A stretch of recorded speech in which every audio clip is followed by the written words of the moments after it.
কিন্তু আপনাদের ধারণা একদম ভুল। এই জিনিসটা তৈরি করেছে জাপানেরই এক দল বুদ্ধি প্রতিবন্ধী স্টুডেন্ট। আসসালামু আলাইকুম এবং শুভেচ্ছা। আজকের এই ভিডিওতে আপনাদেরকে জাপানে থাকা একদম ব্যতিক্রমধর্মী এক ধরনের স্কুলের গল্প শোনাবো।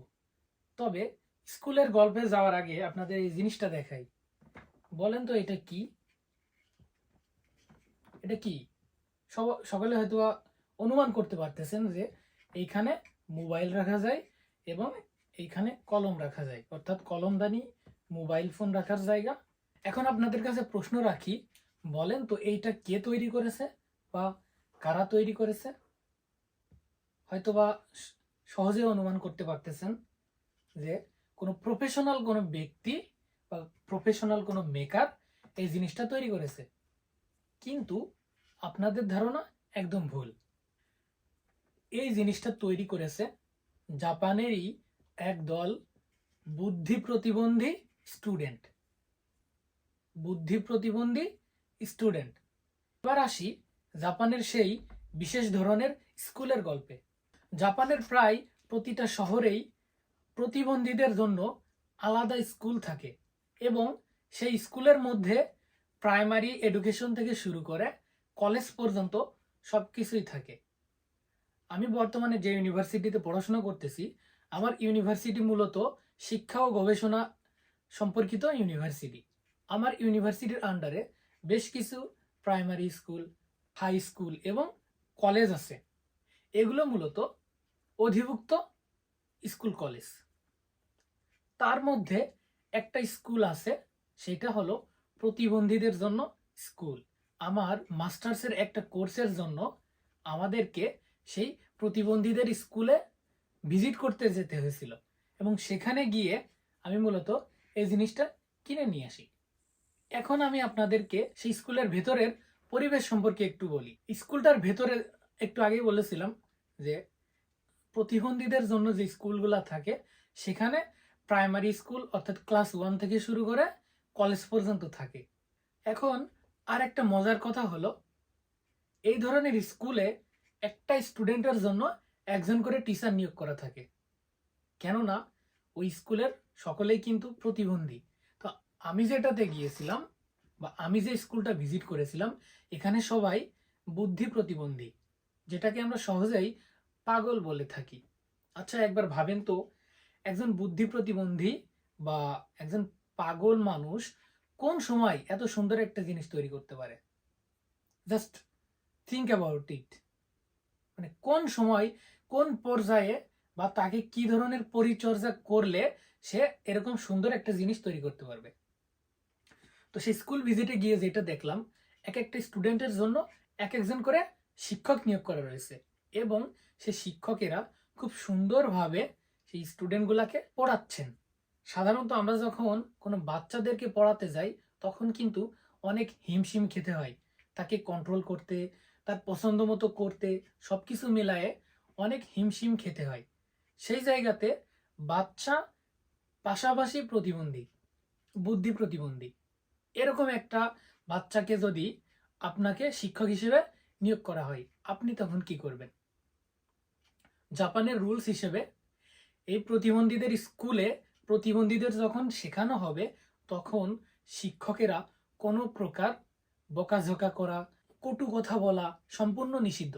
একদমই বলতে পারবে না। কারণ কি? কারণ তারা তো প্রতিবন্ধী। সুতরাং তাকে আমাদেরকে আদর ভালোবাসা দিয়ে কন্ট্রোল করতে হবে। তো ঠিক এই জিনিসটা আমরা লক্ষ্য করেছিলাম। আমি যখন প্রথম শ্রেণীর ক্লাসরুমে ঢুকেছিলাম তখন দেখি তাদেরকে নাম লেখা শেখাচ্ছে, তাদের মাতৃভাষায় নিজের নাম লেখা শেখানো হচ্ছে এবং যখন স্টুডেন্ট পারতেছে না তখন তার হাত ধরে ধরে সবকিছু লেখা শেখাচ্ছে।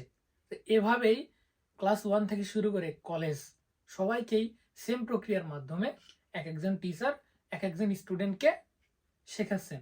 অবশ্য কতজন শিক্ষক নিয়োগ করা হবে এটা অনেক সময় ওই বিদ্যালয়ে বা ওই প্রতিষ্ঠানে কতজন প্রতিবন্ধী শিক্ষার্থী আছে এইটার উপর নির্ভর করে। তো আমি যেটাতে গিয়েছিলাম এটাতে প্রতিবন্ধী শিক্ষার্থীর সংখ্যা একটু কম ছিল, সেজন্য তাদের একজনের জন্য একজন করে শিক্ষক নিয়োগ করা। আর একটা মজার কথা বলি, আমি কিন্তু ঢাকা বিশ্ববিদ্যালয়ের স্টুডেন্ট। তো আমি যে হলে থাকতাম সেটা ছিল সূর্য সেন হল। সূর্য সেন হল কলা ভবনের সব থেকে নিকটবর্তী হল হওয়ায় আমাদের হলে কিন্তু অনেক দৃষ্টি প্রতিবন্ধী ভাইরা বসবাস করতো, এমনকি এখনো করে। অনেক সময় দেখা যায় আমাদের এই প্রতিবন্ধী ভাইগুলা পড়াশোনা শেষে চাকরি পান না, বা কোথাও তাদেরকে চাকরিতে নিয়োগ দেওয়া হয় না। কিন্তু জাপানে এটা সম্পূর্ণ বিপরীত।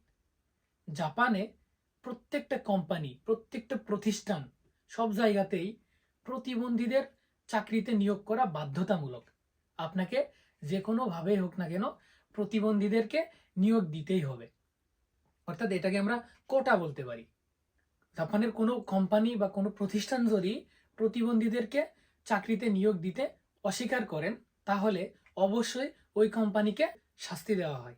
আবার আসল জায়গাতে আসি, এই প্রতিবন্ধী স্টুডেন্টগুলা খুব যত্নের সাথে করে এই জিনিসটা তৈরি করেছে, এবং ওই স্কুলে মূলত তারা এগুলা, তাদের একটা কর্নার আছে, যে কর্নারে এগুলো রাখা আছে, এবং এইগুলো মূলত এখানে বিক্রি করে। ঠিক এই জিনিসগুলোর সাথেই কাগজে একটা জিনিস লেখা ছিল, সেটা হলো এইটা খুব সুন্দর যত্নের সাথে ব্যবহার করবেন। কোন সময়ে একটা লোক এই কথাটা লিখতে পারে যে আপনারা এই জিনিসটা খুব যত্নের সাথে ব্যবহার করবেন? তার মানে কি, সে এই জিনিসটা অনেক আবেগ, অনেক ভালোবাসা দিয়ে তৈরি করেছে। তো জাপানের এই প্রতিবন্ধীদেরকে এত সুন্দর করে ট্রিটমেন্ট করা হয়, এত সুন্দর করে ক্লাস করানো হয়, বা চারিপাশের মানুষগুলা এদের সাথে এত সুন্দর ব্যবহার করে, যার কারণে তারা পাগল হওয়া সত্ত্বেও বা প্রতিবন্ধী হওয়া সত্ত্বেও তারা অনেকটা স্বাভাবিক জীবনযাপন করেন। এই যে গত পরশুদিন আমার ক্যাম্পাসে শিশু উৎসব পালন করা হয়েছিল, সেখানে একটা মেয়ে এসেছিল প্রতিবন্ধী। আমি ওই দিনকে বাংলা ভাষা শিখাইতেছিলাম জাপানি বাচ্চাদের। তো তখন আমি যখন ওর নামটা বাংলা ভাষাতে ওকে শেখাচ্ছিলাম, ও কিন্তু পারছিল না, কারণ ও প্রতিবন্ধী, বুদ্ধি প্রতিবন্ধী। তো ওই ঠিক ওই মুহূর্তে ওর পাশে কিন্তু ওর মাও ছিল। তার মা থেকে শুরু করে আমরা কেউ কিন্তু তার সাথে মানে একটু রাগান্বিত চোখেও কথা বলি নাই। কারণ কি, রেগে কথা বললে সে কিন্তু এই জিনিসটা ভালোভাবে শিখতে পারবে না, সে কান্না করে দিবে, ভয় পাবে। আমরা আরো ভালোবাসার সাথে তাকে শিখিয়েছিলাম, যার কারণে সে তার নামটা লিখতে পেরেছিল সম্পূর্ণ বাংলা ভাষায়। আমাদের বাংলাদেশে প্রায় কিন্তু বিভিন্ন ধরনের পাগল দেখা যায়, ন্যাংটা পাগল থেকে শুরু করে বিভিন্ন ধরনের পাগল দেখা যায়, যারা কিন্তু উল্টাপাল্টা কাজ করে বা মানুষদেরকে ধরে মারধর করে। জাপানে আপনারা যারা থাকেন, তারা কি আজ পর্যন্ত কোনো পাগল লোককে এ ধরনের কাজ করতে দেখেছেন? হ্যাঁ, দেখেছেন, কিন্তু যাদের দেখেছেন তারা কিন্তু সুস্থ মানুষ, মাতাল হয়ে তারপরে এই কাজগুলো করে। কিন্তু তার বিপরীতে এই প্রতিবন্ধী মানুষগুলা কি করে? এই প্রতিবন্ধী মানুষগুলাকে জাপানে এত এত সুন্দর একটা পরিবেশে লালন পালন করা হয়, যার ফলে এরা কিন্তু বিভিন্ন কোম্পানিতে সুন্দরভাবে চাকরি করার একটা পরিবেশ পায়। তো আজকের ভিডিওটা মূলত ছিল এই জিনিসটা যারা তৈরি করেছে, অর্থাৎ জাপানে প্রতিবন্ধীদেরকে কিভাবে দেখা হয়, প্রতিবন্ধীদেরকে কিভাবে লালন পালন করা হয়, সেই বিষয়টাকেই মূলত ফোকাস করেছি। তো আজকের ভিডিওটা আর লম্বা করব না। আল্লাহ হাফেজ।